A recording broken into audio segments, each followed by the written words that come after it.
we got what happened to Bloodhunt?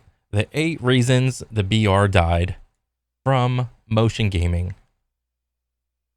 Okay, let me see this. Bloodhunt is a free-to-play third-person battle royale set in the world of Vampire the Masquerade, with a focus on unrestricted movement, supernatural abilities, and a mix of ranged and melee combat, taking place in the detailed urban setting of Prague.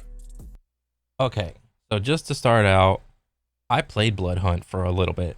I think I played it for like a month, and it was fun. Not gonna lie, it was fun. The vibe was it was pretty cool. I mean, I didn't play Vampire the Masquerade or anything like that. I was just there, simply there to see what this BR could do different than a lot of other BRs. And the best way I could explain Bloodhunt is imagine if you kind of got like the movement of Warframe. Oh my god, I'm dying.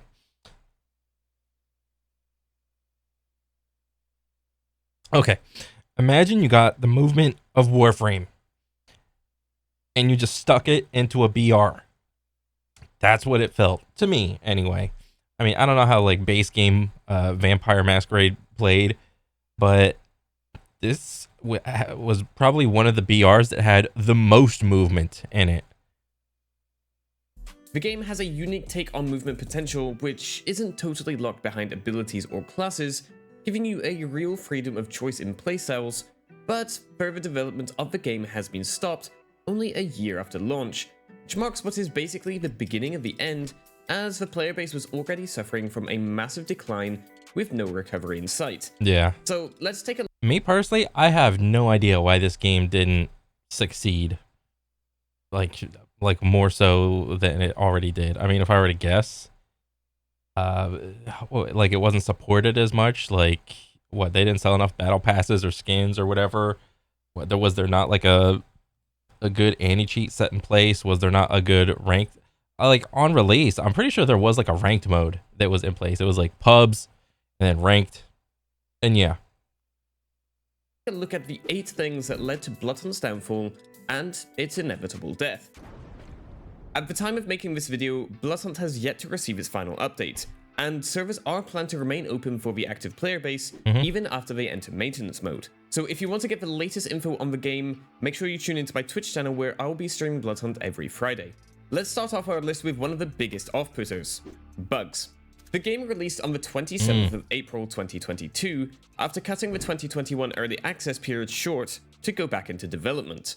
The launch promised a lot of new content. Well, from the perspective of, I don't know, probably like zooming out and seeing what BRs have bugs and seeing what BRs don't have bugs. I mean, you know, it's a game. Every game has bugs. And I would say this is like a new live service that's trying to establish itself amongst all the other shooting, free-to-play battle royales, you know, Warzone, Fortnite, Apex, what else? A couple other ones, I don't know. All those other battle royales, aside from Apex, kind of had they had already established themselves with their player base and what they are aiming for. Vampire the Masquerade Bloodhunt, it's like the new kid on the block, and nobody knows what it is unless you played like the base game, and even then, I don't know if the base game played similar to this, but bugs can be a make or break thing for a BR. I mean, you could like you look at Apex right now. There's still bugs in Apex right now, and or look at Warzone. I'm 100% sure there's bugs in Warzone, but those aren't make or breaks for that game. It's like you have to reach a certain point of minimum viable product for a game and its player base to be like accepting of certain what do you call it, like bugs or just things that we'll get to. Like just give us a week, a month, or whatever, and then we'll get to it. I don't really recall like running into a lot of bugs whenever I played, but Including I don't know, maybe for some other people, like they ran across it more often. But then again, I probably wasn't that good. A new archetype, weapon, ranked mode, and more. But unfortunately, it launched in a state that can only be described as a mess. The biggest issue by far at the time was the hit registration bug, in which your game... The hit registration bug. Ooh. This is a big one. This is a bug that every BR has had to grapple with.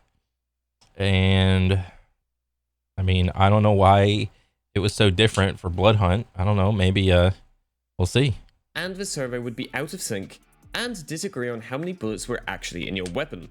This led to you shooting bullets at your enemies, but doing no damage when they connected. That's egregious. Issue for a shooter game, huh? In all fairness to the devs, a patch was pushed out shortly after launch that fixed a portion of the issues that created this bug. But this hadn't fixed it entirely, and a new bug was born, which was arguably worse, the infamous reload bug. What was the reload bug? This was a huge cause for frustration, as the game could randomly decide that you hadn't in fact reloaded your weapon, and force you to do it again, even multiple times in a row. What the fuck? Again, a huge issue for a shooter game. The devs had explained at the time that this... The more issues there are on the release day of the game, the less willing players are to forgive, like, a developer. As a developer, when you... Well, I'm not a developer, but this is just what I observe. When you release a game on day one, especially a free-to-play shooter, people are expecting a certain thing. People expect a certain level of just quality in the shooter to be playable on day one. If there are simple things in the game that just are just, you know, obvious to most people that played the game, like hit registration or reload bug, well then that's what gamers are gonna remember. They're not gonna want to hang around. They're gonna dip out for a couple months. And in the case of a battle royale, I think people are more willing to come back than, let's say, versus like any other single player game. Like if a single player comes out and it's dog shit on day one, hey, bro, there's no chance of redemption for that game. But for a game to come out and be like a live service game, and I think people are more willing to just forgive. Well, not really forgive, but they're willing to be like, hey, you guys came out with the game. Maybe I didn't spend any money. The game's unplayable right now. Fix your shit first, and then I'll be willing to come back whenever your shit is fixed. That is what I think most gamers are trending toward. Free-to-play games, games as a service, they're more willing to just, you know, let shit ride, and then come. If something happens, it's like, okay, well, fuck this. Maybe I'll check back in a month or so. This bug was in fact many smaller bugs all interacting with each other in what they called a Hydra bug, which made getting a fix out slow and painful for the players that hadn't already moved on.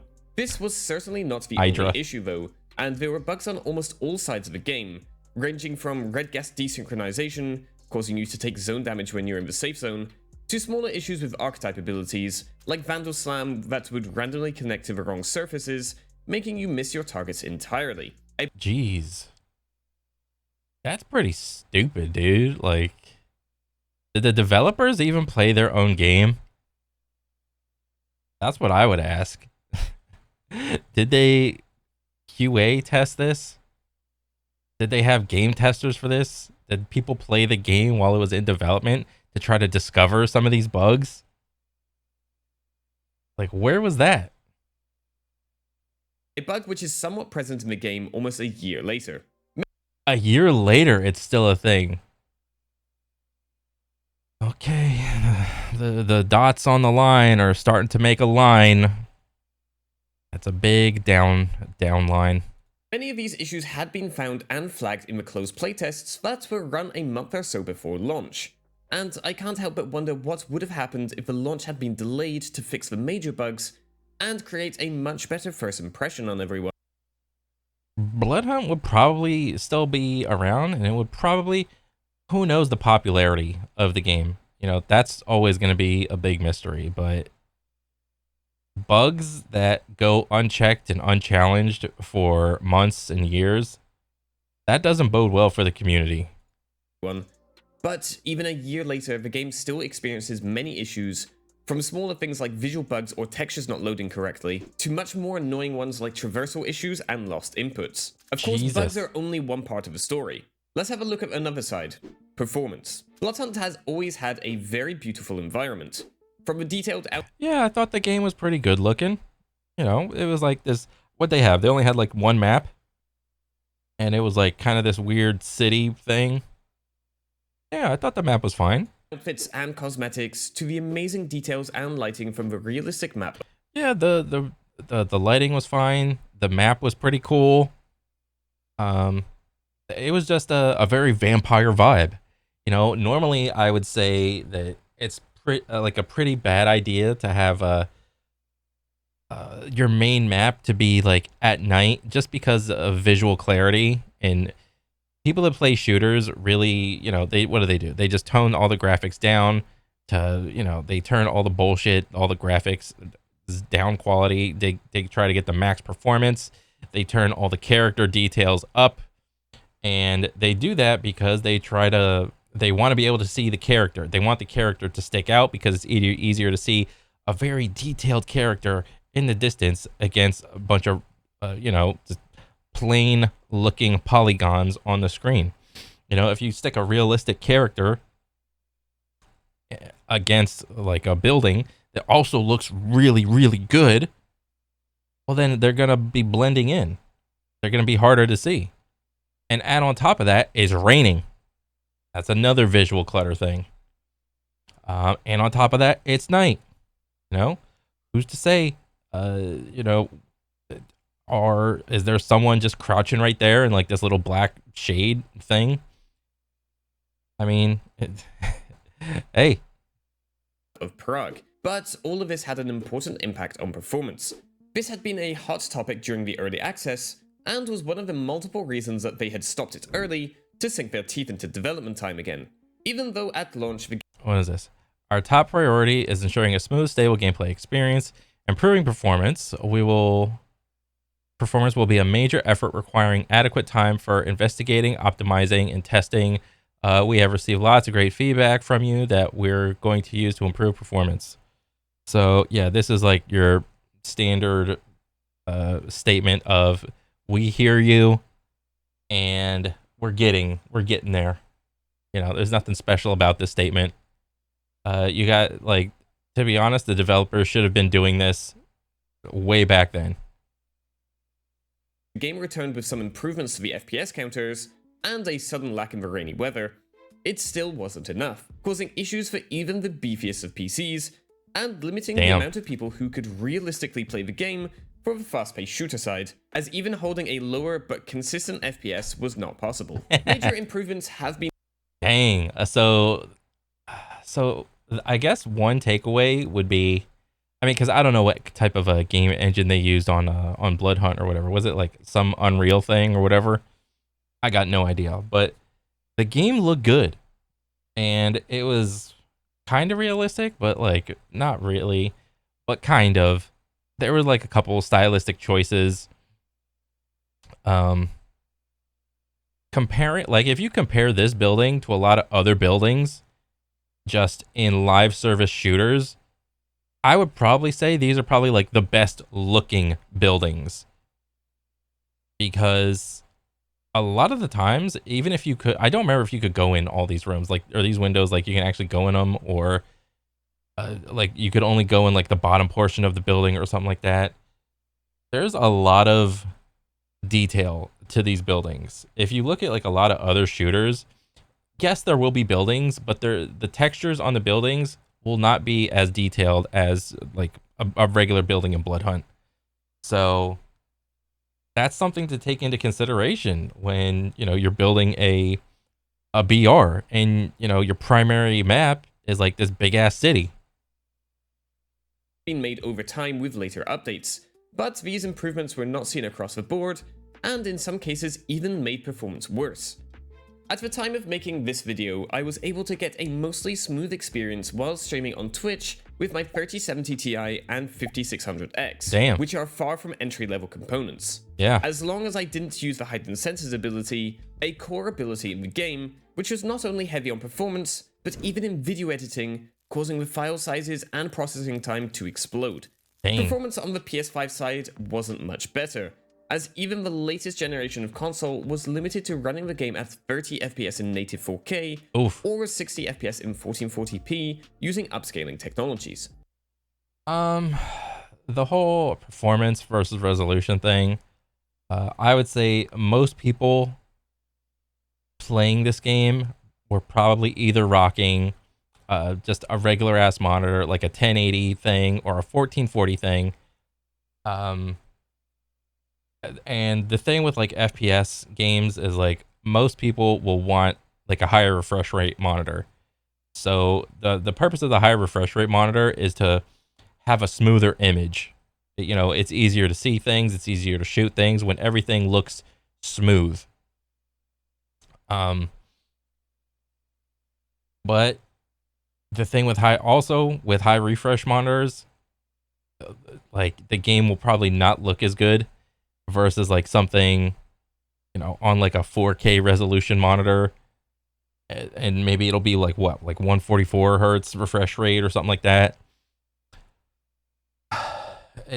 I mean, the core idea of Bloodhunt was good and the vibe was really cool.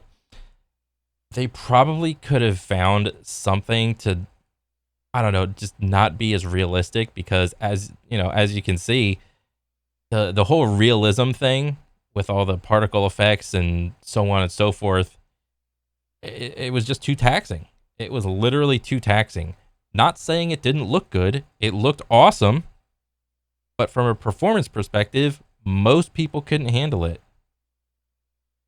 A 120 FPS mode had been claimed possible over the course of developer interviews, but would require more work to develop, and at this point it was already too late. Being the fast-paced and very vertical shooter game that Bloodhunt is, having mediocre performance across the board was certainly not great, and would have vastly reduced the amount of potential players before they could even discover the game fully, let alone push away a large portion of those who could. Another thing that vastly reduced potential player base was exclusivity and crossplay. Bloodhunt launched with a console exclusivity contract to Sony, which would last for a year and a half and would only launch on the latest generation console, meaning only the PS5. There were obvious technical limitations to how the game would run, and more specifically load from a PS5's lightning-fast SSD with a dynamic loading in and out of the map, meaning the PS4 would not nearly be powerful to run the game. Oh, so this game had to compensate and just literally just play itself like worse on the last gen consoles. That's understandable. But the choice to limit the battle royale to the most popular of the consoles could have vastly reduced the potential player base, especially as we were still in a period that was difficult to even find a PS5 in stock, let alone at a reasonable price tag. It was literally, Bloodhunt was a victim of the timing, because it was a transitionary period from when certain consoles, like yes, the PS5 was out, but they were having like manufacturing issues, like they would come out in waves or whatever. And if Bloodhunt was made for the upper end consoles, but it's only coming out in waves, well then you could probably reason that the game would only sell in waves whenever the new batch of consoles came out. So, I mean, it's understandable. In case all of this wasn't enough of a handicap, the game launched with no cross-progression and a limited crossplay functionality, meaning you could not team up with other platforms, but you could play against them inside a match. I mean, there's a couple BRs that don't have fucking cross-progression right now, and it's not really a make or break for them. Yeah, it sucks, but I mean, I don't know. I play most of my games on PC, and I don't really care about cross progression, but I understand that it's a popular thing to want it for it. Actually, like if I was playing on console, like the current gen console, and I would want to transition into PC, then I would want cross progression. So I think any any live service game that doesn't have it, they're probably doing a disservice to themselves because I, I don't know. It's like why wouldn't you have it? The developers acknowledged that full crossplay should have been a feature at launch later on in the game's lifecycle, but the feature would have required more time to implement, and with a restricted developer team in the latter months, the feature was never fully finished. There was, however, a bug in the early stages that would allow PC and PS5 players to team up together, but it required that one of the players had both a PC and a PS5 with linked accounts to work. Huh. Once performed, however, the game worked flawlessly. Oh, that's the reason why I only ever saw PlayStation symbols. I had no idea. Whenever I was playing this game, I only saw PlayStation icons. I had no idea that it was just like an exclusive thing for PlayStation 5 for a year. And then it would allow like that's so stupid. I like hopefully they got paid to do that little exclusive deal because damn. With both platforms. So my presumption here is an input-based matchmaking system was the main thing to be worked on, Yeah. or that there was some specific requirement from the contract with Sony that was never made public. So from what I can tell with the whole input-based matchmaking system, since X Defiant wasn't the first one to implement input-based matchmaking. From my limited like shooting experience, I think Halo. What do you call it? Halo implemented input-based matchmaking.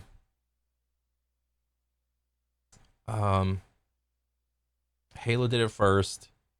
Halo Infinite, and I don't know, X Defiant followed suit with it. To some degree, I don't know how successful it is because then if you put that in the game, then you have to worry about queue times. And then with that, it's understandable that there's going to be more people that play on controller because that's just a fact of the matter. More people play shooting games on controller than they do on like M&K. Or how did the input based matchmaking work? Was it because on PC you could play either M&K or controller? Did they just lump in controller with console if that was the case? I'm kind of curious about that. But I mean, anyway, I mean that was actually a good thing to have input-based matchmaking. This bug was quickly rectified, however, likely due to the terms of contract with Sony, but no official mention was ever made about the exploit, and that was the end of the only crossplay experience the game saw. This brings us nicely to the next big thing that caused a lot of harm. I mean, if that was the end of the only crossplay experience, I mean, I think it's fine if you want to have crossplay in like the public versions of your game. I don't think it's fine to have crossplay whenever you start to look at the ranked version of your game. Controller support, or more specifically, the lack of. Back in the early access, the game was obviously aimed at a keyboard and mouse user base only, as there was very little support for controllers and no aim assist. But with the game announcing in September 2021 that it would launch on PS5, much was needed to make Bloodhunt playable on a controller. Yeah, like making a shooting game to where you only target one input is just a bonehead move from any developer. If you want your game to stand out, then you should be able to offer support for all types of inputs. I mean, that's what I think. Your game should be good enough to support everybody. It's not like, I mean, look at Overwatch. Overwatch has like a player base on console, and it has a player base on PC. Look at the up-and-coming Valorant. Valorant has its main player base is on PC, but now they're trying to get a player base around console. All right. That's only going to help them as a developer. Which wasn't going to be an easy task for such a vertically inclined game with loads of movement. 7 months later at the game's launch, Bloodhunt had some very basic settings for controller sensitivity and a fairly weak aim assist, which, when combined with crossplay lobbies, made it very difficult for all controller players to compete. I wonder how weak the aim assist was. What was it, like a 0.1 or 0.2 or 0.3? I'm not sure. Like, honestly, like, controllers really need like a decent level of aim assist. I don't know what the number was, but I mean, if it felt weak, then for such a game that has like high movement, to try to keep up with that on a controller, I mean, it's not gonna lie, it's hard. Okay, but then again, there's this culture around controllers, and to some degree, like mouse and keyboard, of I need to find the right sensitivity and never change. I don't think that's a good like mindset to have whenever you're playing like shooters. The sensitivity that you play with should be the one that encompasses all the situations that you're going to be in, not just the sensitivity that you're most comfortable with. So a lot of the times with mouse and keyboard, people tend to just play on lower sensitivities because it's like smoother. You end up doing big arm swipes for like 180s and whatnot. I mean, it's whatever. It's not the worst thing in the world, but you know, you do get tired, and there are weaknesses to having like a very slow sensitivity. Much the same way that there are weaknesses to having playing on a high sensitivity and using only your wrist. It's the same thing with controller. You know, if you play controller, you have the option to play up your sensitivity and just make it higher, make it faster. But then, if you want to be a little bit more consistent, you can reduce it, slow it down. But there are weaknesses to both high and low sense on controller. There are weaknesses to both high and low sense on M&K. And the thing is, like, again, it's the culture. Everyone's trying to find their favorite sensitivity and never change it. And I don't know. That's not like I don't think that's like a really healthy mindset to have. Especially when going against PC players who had been playing for some time. Controller players on PC also had a small advantage, as they were able to change their button configurations in-game in the same way as you would for keyboard and mouse, whereas PS5 players had to manipulate console settings to imitate a similar option. The surge in player base at launch, however, helped disguise these issues at first. Yeah, I mean, if PlayStation was having like key mapping issues, then that should have been something that they foresaw and just allow you to keybind any button to any button. You know, I don't see like what the big deal is with that. Like, just let people customize their shit. As the skill-based matchmaking would have done a good job of protecting the more casual and lesser skilled players. But as numbers started to drop from other reasons, these issues... I mean, yeah, that's understandable. Skill-based matchmaking in the game to try to protect the lower skilled players. I mean, yeah, that's fine. Issues became more noticeable, and many PS5 players resorted to turning off crossplay entirely, which only further separated the player base, causing longer queue times and more people to quit. Controller players experienced multiple changes to the aim assist over the following updates, which, while it improved the experience, required players to readapt with each change. Controller players on PC later saw the ability to configure button layouts removed without warning, and controllers had no further updates for months until an extensive list of aim assist settings was introduced 6 months after launch.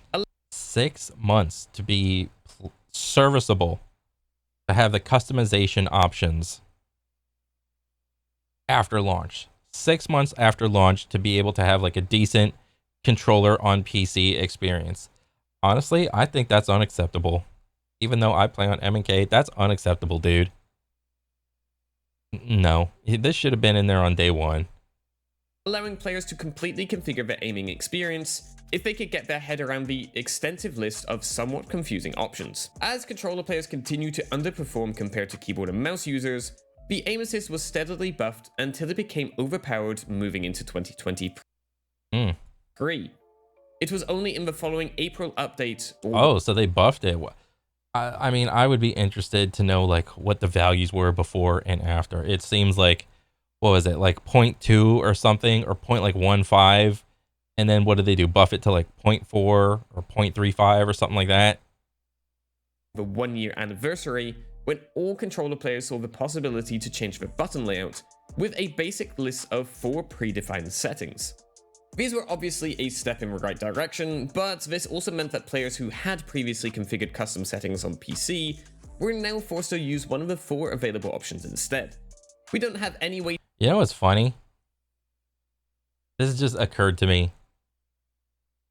Look across like every free-to-play, what do you call it, like shooting game, where you have a list of fully extensive, robust options to customize everything about the game. You can customize this sensitivity, X and Y axis, aim down sight, X, Y axis, mess with the sensitivity, mess with all the buttons, the keybinds, so on and so forth. But the one thing that you can't customize is the actual value of aim assist. You can enable it or disable it, but the developers know if they gave that option to the players, everybody would turn that shit to the highest possible setting that, you know, they would allow. Don't you find that weird? Every other setting gets an option to mess with it, except the actual value of aim assist. I don't know. That's just funny to me. To measure the console player base, but if we were to compare them to the Steam numbers, this was unfortunately all too little and too late. Yeah. Those players who had stuck through the bugs, poor performance, and controller changes were left to deal with the next big issue the game had: balance. Oh. Now, balance is... Oh, balance. A lot of FPSs are grappling with this from patch to patch, from month to month. A new meta comes out, this thing's overpowered. Developer, we gotta nerf that. Okay, then that's nerfed. Okay, player base. New meta. We'll make the new meta. Okay, this is the strong thing. Developer, okay, this is too powerful. Let's nerf that. Okay, and it's just like a circle. It's an ever rotating merry-go-round circle.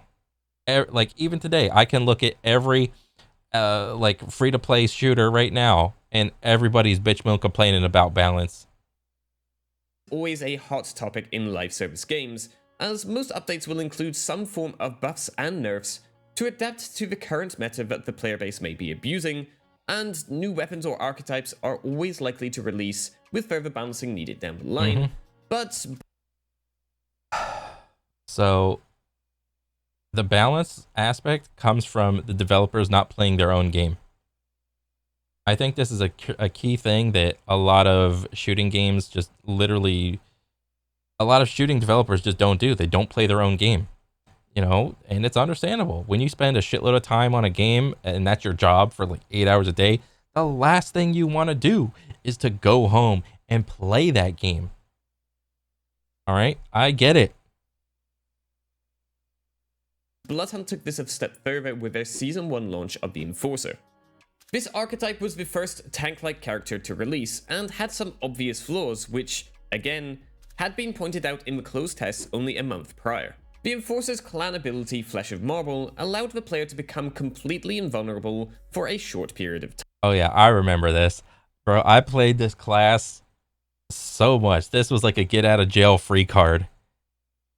This was so cool, and there was no counterplay around it. It's like, oh, you know, let's say you take a 1v1, everybody's got all their abilities up. You know, maybe somebody gets a peek on someone. You know, maybe you're going a little bit back and forth. Boom, I won. Maybe my armor's completely cracked. Maybe my health is like at half. Somebody starts shooting at me. Boom, you pop that marble skin. You climb a building, and you try to dip the fuck out. That's what you do. I mean, and again, it's a BR, so it has the same problems that all BRs have, which is third partying. And this was just like a band-aid fix on third partying. Like, oh, I can't heal. I just took a gunfight, and yep. Time. This in itself is an extremely powerful ability, but the worst part wasn't the immunity itself. To use the ability, there was a very short animation time in which you were still vulnerable, but were unable to fight back. Yeah. The issues began from this point on, as during your ability, which lasted for over 4 seconds, you were able to heal, reload, and shoot your targets to immediately break out of the invulnerability with no warning. This left Dang, that's powerful, man. no reaction time or counter potential, and when coupled with the overpowered shotguns at the time, meant that you could take down an opponent with ease without even taking any damage. This was extremely...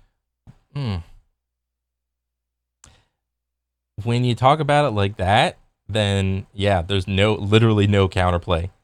But then if I think about it from like a defensive aspect, and somebody like starts to shoot at you from like a distance away, and it's like you're just using it defensively, it kind of seems balanced defensively, but when used in an offensive way, that's when it gets a little ridiculous. So it's understandable. Frustrating to play against, and promoted people camping in closed and tighter spaces to make the most of their shotgun's range, which was the opposite of what made the movement-focused game fun by nature. Oh. By the time people had figured out that this tactic was very easy to get kills with, ranked mode made its debut, meaning that easy to get kills with playing shotguns at close range. I mean, this is... I would probably argue for most M&K players, close range is where they are weak at. And having an ability with no... Like, if somebody pops it on you, there's no counterplay. That argument's fine. But I refuse to believe that every M&K player has a strong close-up range game. That's not the case. 90% of all players were either saboteurs, who'd crouch invisible into the very last zone, or people were abusing the current Enforcer shotgun meta. This left many people avoiding ranked completely, causing queue times to skyrocket, and more people leaving. Ranked was eventually removed from the available modes, as there were just not enough players to maintain the queue times, and never made a return. Oh, that sucks. But this could have been avoided with better balancing, or doing something similar to Overwatch, where new heroes are disabled in ranked until a good balance is found. This was only one... Yeah, I think when I did play for like a month or two, what was it? I think the Enforcer did get like... It got like put on like pause or vaulted or something until it's like, you can't play this character until we fix it or whatever. So I do remember that happening. So I just ended up playing something else. I don't remember. But I mean, if that was like a big case, then like, I mean, shit, so be it. Example though, as Bloodhunt had seen multiple dreadful metas over its time, from the overpowered crossbow in the early access, oh shit, the 2-tap melee weapons at launch, the burst... Damn, 2-tap melee? Dang. Rifle in October, and overtuned aim assist in the later months.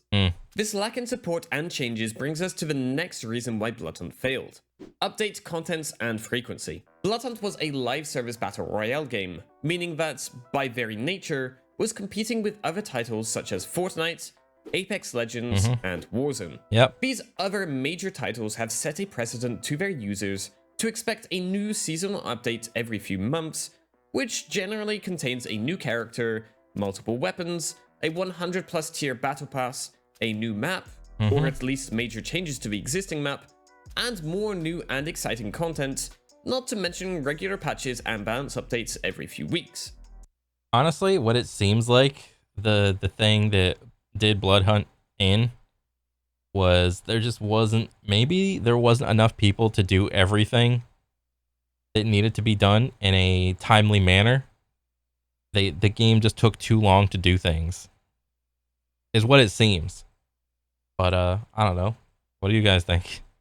So naturally, when Bloodhunt released and was announcing a 4-week or more delay between small patches, with updates to be set in further behind those, and contain much less than the competitors, the players were disappointed as this was far below their expectations for the current competitive environment. These slower updates could have been explained with a large boost of content like the usual seasonal updates other games provide. But when the updates landed with much less than expected, and the new content feeling rushed, players were once again left feeling disappointed. The game moved away from classic seasonal updates after Season 2, as they were not able to keep up with the high expectations from players, and instead focused each update on a particular part of the game, such as a weapon or a class. Dang, that's crazy. It seems like the two main things that did the game in were the BB, the bugs and balance. Bugs, balance, too strong aim assist. BAB. BBA. I don't know.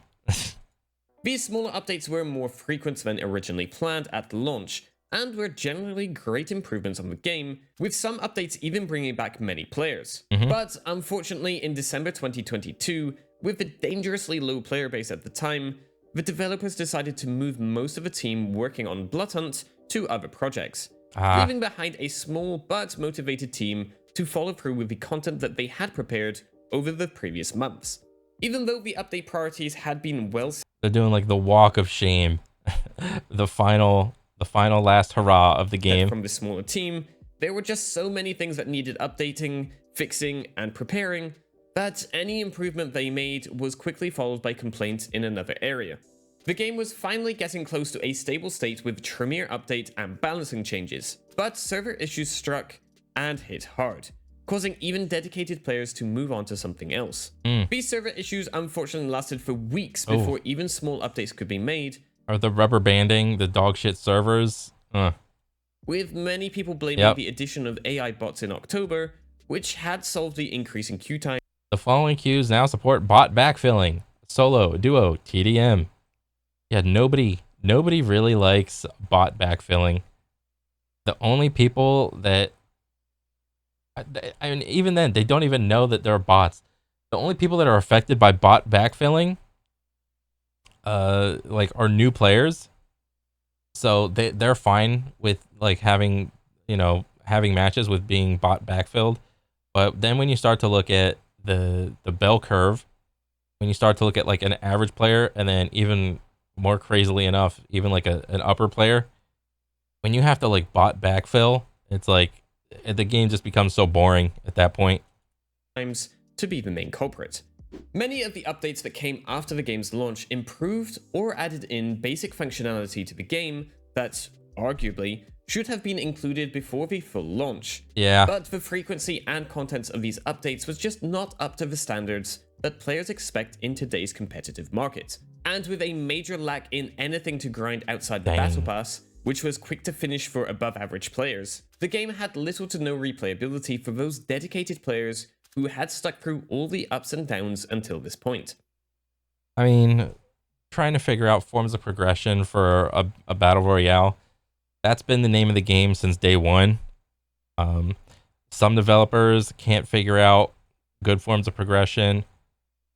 I would say they're all being lazy, but I mean, this isn't like a unique thing to Bloodhunt. Another reason why Bloodhunt fell behind their competition was marketing. Outside some trailers during early access and leading up to the game's launch, there was a major lack in promoting the game to potential new players. This, of all things, made some sense from a financial point of view, as any promotion they could have done post-launch would have only brought people into the game when it was in a buggy and unstable state. There was, however, a huge charity event hosted just after the launch of the game, which included some major names in gaming like Shroud. Yeah, I think I initially saw this game when Shroud was playing that shit, dude. And I saw the movement, and I was like, dang, that's pretty cool. Let me go check that out. This helped reach a fairly wide audience, but past this, I believe the main focus had been shifted into fixing the game rather than promoting it. The main complaints from some of these top creators having still not been addressed, and with the player base dropping rapidly, it was no surprise to not see them return later on. The last promotional trailer the game saw was made for the August update, which included a new 30-tier battle pass and a twist on the already existing TDM mode. So far from the biggest update. There have been some smaller teaser videos released from the concentrated team since December, but these were more comparable to update teasers than fully blown trailers. Understandably so, as the team would have likely been lacking both funding and resources at the time. One of the common things to hear from players who had discovered and enjoyed Bloodhunt in the later stages was that neither they nor their friends had ever heard of the game, and I can't help but wonder if the game could have made a comeback with some good advertising near Christmas. But looking at some of their past sponsored Honestly, I think the game could have made a comeback if after like about a year it was finally in like a playable state.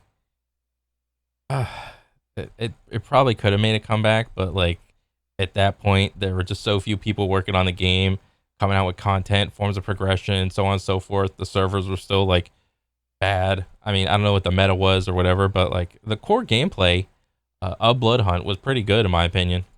advertisements from streamers who didn't even play shooter games, it wasn't surprising to not have seen great results. Bloodhunt did, however. Well, that's never a good look. Whenever your shooting game gets advertised by influencers who can't fucking aim, it's not a good look for your game. That's not a good look. However, make quite the impression at TwitchCon Amsterdam 2022 with one of the biggest and best booths in the entire event, with promotional content from the time in high demand even after the announcement to stop development. So they certainly had potential to do well in this aspect, and it was likely due to financial reasons that they preferred supporting the game for longer rather than spending their remaining budget on promoting an unpolished game. All of these factors could have been controlled, but one thing the developers couldn't control was the split audience. Bloodhunt was a fast-paced, movement-based shooter that focused on gunplay and abilities, but it was also part of a much larger setting, Vampire the Masquerade. This part of World of Darkness brought with it over 30 years of lore and stories to tell, and along with that, a large and dedicated player base of story-based games. So, I think he's wrong on this one, because look at Apex Legends and Titanfall. Apex Legends came from the Titanfall universe, and yes, they're both shooters, but Apex tried to do its best to distance itself from Titanfall. Yes, there's like a lot of the same weapons in there and whatnot, but essentially the core movement mechanics and gunplay are just like a more polished version of Titanfall 2. And you know, they did away with a lot of wall running, but they still use the same like source engine, like as far as movement goes. So I think it's entirely possible for a game to take a lot of its vibes and just, you know, its feeling from like a single player game and make a completely separate BR and still be within like that universe. I think that's fine. Because look at what Riot is doing with League of Legends. You know, there's the entire game of League of Legends, and now what are they doing? They're like making like an MMO. They made like a card game. They're making a fighting game. All of those game genres are completely different, but they all stem from the League of Legends core game, which is a MOBA. So I think that's honestly the wave right now. You know, trying to, you know, come out with a what do you call it? Like a universe for your game. You know, coming out with a core universe with some story for all its characters, trying to make those characters unique and likable or whatever, and then just literally go make a fighting game with those characters, go make an MMO with those characters in that world. I think that's the way, that's the trend right now. This was a very interesting combination, as you could potentially see long-term shooter fans like myself play with people who had never touched a shooter game before. I believe this created many conflicts in the game's direction and decisions, as some aspects would have been more appropriate for either one side or the other, And as they were contractually obliged to stay within the ranges of Vampire the Masquerade lore, this would have hurt the hardcore shooter players, and the focus on learning fast-paced mechanics could have alienated the story-focused fans. The game had... I mean, it could have, like, one genre alienating another side, but nobody said that one side had to join the other side. Like, if Bloodhunt was, like, the new thing, like, the game is not, like, doesn't necessarily have to be designed for, like, single-player people. If you played Vampire the Masquerade, just wait for the next game to come out. It's no big deal. Like, if the same game company that made Vampire the Masquerade comes out with a shooting game, well, then you got to put your, like, two brain cells together and be like, oh, this is a shooting game. Yes, it's in the same universe. There's probably, like, a little bit of story, but I'm not the target audience for this, all right?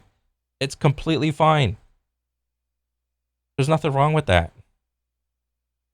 Launched with a fairly well-balanced skill-based matchmaking in place, which did a good job of separating these two groups into their own matches. But as the number of players plummeted due to our previous reasons, the matchmaking was just not able to keep up with the very restricted player pool, causing matchmaking times to increase and match quality to drop. This very quickly... I think if Bloodhunt was released, if they postponed Bloodhunt, like, by a year to fix all of their shit and then come out, I think it still would have been, like, it would still be, like, more of a bigger name than it is. I mean, and isn't it, I don't know if it's getting, like, shut down or not or whatever, but, like, the player base is, like almost non-existent or something like that. Yeah. Quickly saw the two groups fighting against each other in matches and mutually blaming each other for the game's downfall. In the end, that's a bunch of, like, online bullshit that doesn't matter. And even with all the issues Bloodhunt experienced, I would argue that they were able to pull off merging two wildly different audiences pretty well, especially when you consider that no matter what changes they made, at least half of the player base would be upset. And the Vampire the Masquerade fans were already disappointed from the lack of a new Bloodlines game, only to receive a new BR instead. And that wraps up why I think Bloodhunt failed. Honestly, that's, like, from that perspective, it's understandable. If you played Vampire the Masquerade and your next installment of your favorite IP is not, like, something that you thought you were going to get, well, then it's understandable to be pissed. It's the same thing. You know, Diablo 3 came out, and then it went into Reaper of Souls, and then a couple BlizzCons later, they announced, oh, we're going to come out with Diablo Immortal, a mobile Diablo. Well, you saw the reception that it had for that. Nobody wanted it, so then everyone's pissed. That's not what we wanted. We want a dedicated, you know, another Diablo game. We want Diablo 4. So that's completely understandable that the core player base, which was like a single player driven story game, wanted another installment, but they got a shooter. So that's understandable. I get it. If you enjoyed the video, then consider subscribing or pop into my Twitch streams where I will be playing Bloodhunt each Friday. Noise. Bloodhunt is a... Yeah, I mean, this is a good ass video. I was kind of curious to see what happened to Bloodhunt. I thought the core gameplay was very good. You know, it didn't really have like a big player base, but god dang it, the core gameplay was good, and I'll call it like it is.